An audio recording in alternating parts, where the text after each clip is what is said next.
Shalom, selamat pagi. Kita akan berbagi ayat yang ditulis di dalam Lukas pasal 6 ayat 41 yaitu tentang hal menghakimi. Tetapi sebelumnya kita akan membaca dulu ayatnya ya teman-teman agar tidak gagal paham untuk menafsir ayat ini.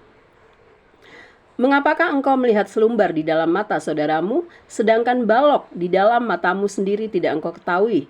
Bagaimanakah engkau dapat berkata kepada saudaramu, Saudara, biarlah aku mengeluarkan selumbar yang ada di dalam matamu, padahal balok yang di dalam matamu tidak engkau lihat? Hai orang munafik, keluarkanlah dahulu balok dari matamu, maka engkau akan melihat dengan jelas untuk mengeluarkan selumbar itu dari matamu. Nah, di sini firman Tuhan mengatakan bahwa kalau tentang hal menghakimi, tentunya menghakimi untuk hal yang benar itu diizinkan dan diperbolehkan.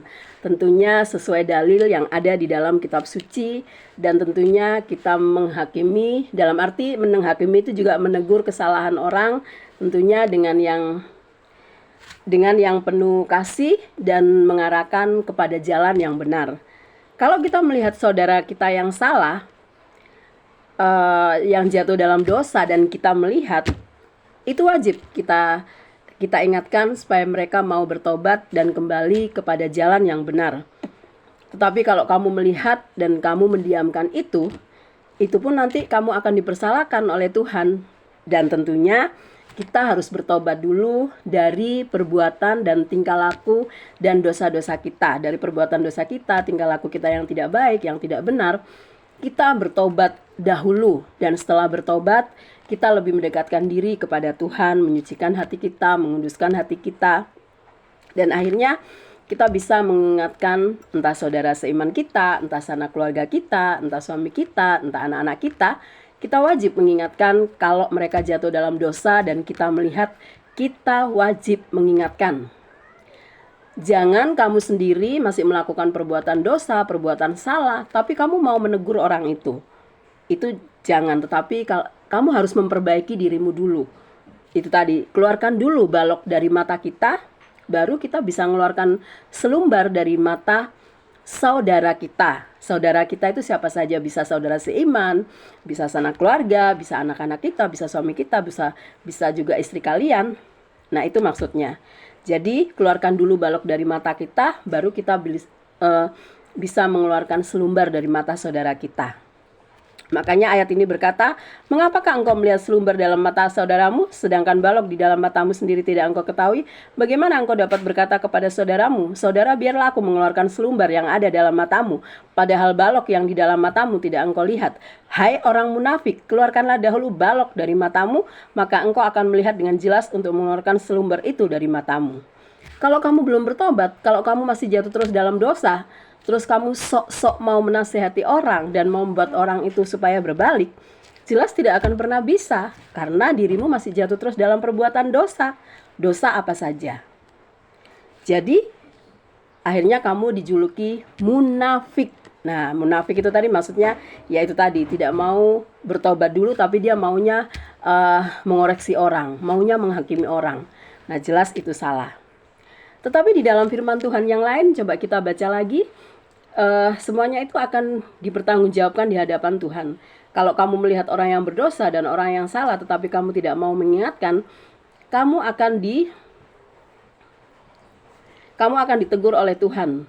Dan bahkan itu ada dalilnya. Kita baca dulu di Yehezkiel 33 ayat 8 dan 9. Kalau aku berfirman kepada orang jahat, hai orang jahat, engkau pasti mati. Dan engkau tidak berkata apa-apa untuk memperingatkan orang jahat itu supaya bertobat dari hidupnya, orang jahat itu akan mati dalam kesalahannya. Tapi aku akan menuntut pertanggungjawaban atas nyawa daripadamu. Ini juga tentang hal menghakimi, tentang hal menegur dosa. Nah, kalau kamu melihat orang jahat itu dan kamu tidak mengingatkan supaya dia bertobat, satu saat kamu akan mempertanggungjawabkan itu di hadapan Tuhan. Dan Tuhan akan aku akan menuntut pertanggungjawaban atas nyawanya daripadamu, dan nyawa kamu akan dituntut oleh Tuhan. Kalau kamu melihat hal jahat tapi kamu tidak mau menegur dan mengingatkan, kamu akan dituntut oleh Tuhan. Tetapi selanjutnya kita baca lagi. Tetapi jikalau engkau memperingatkan orang jahat itu supaya ia bertobat dari hidupnya, tetapi ia tidak mau bertobat, ia akan mati dalam kesalahannya, tetapi engkau telah menyelamatkan nyawamu. Nah, tentunya hidup kita harus benar dulu. Tentunya hidup kita harus bertobat dulu dan tidak jatuh terus dalam dosa. Nah, dan kalau seandainya kita pernah mengingatkan orang jahat itu 1 kali, 2 kali, 3 kali, tetapi orang jahat itu tidak mau bertobat, ya selebihnya itu tadi urusannya Tuhan. Dan kalau seandainya si orang jahat itu mati, kita tidak akan dituntut oleh Tuhan. Nah, begitu ya teman-teman. Jadi dalam hal menghakimi ada yang diperbolehkan, ada yang maksudnya diizinkan oleh Tuhan juga dalam hal menghakimi. Karena dalilnya ada dan ayatnya ada. Terus kita baca di Perjanjian Baru di 2 Korintus, kalau tidak salah 2 Timotius pasal 3 ayat 16. Segala tulisan yang diilhamkan Allah memang bermanfaat untuk mengajar, untuk menyatakan kesalahan, untuk memperbaiki kelakuan, dan untuk mendidik orang dalam kebenaran. Nah, diizinkan kan tentang hal menghakimi. Makanya kalau kamu mau menegur dan mau mengingatkan kesalahan orang, kamu harus bertobat dulu, harus dekat sama Tuhan, harus mempunyai keintiman dengan Tuhan, harus mengetahui firman Tuhan juga, baru kamu bisa menegur orang lain, mengingatkan orang lain supaya jangan jatuh terus dalam dosa dan dia mau berbalik dan mau bertobat. Dan ayatnya ada di dalam Perjanjian Lama maupun di dalam Perjanjian Baru. Jadi hambanya tidak sekedar omdo. Jadi kalau kita mau menegur kesalahan orang dan kita mau mengingatkan, itu dalam arti katanya yaitu tentang menghakimi, diperbolehkan kalau untuk yang benar. Tetapi kalau untuk yang salah, kamu tidak mengerti apa-apa tentang firman Tuhan, hidupmu juga masih kacau, masih jatuh dalam dosa, tapi kamu maunya orang itu supaya kamu mengingatkan dia begini begitu, padahal dirimu sendiri masih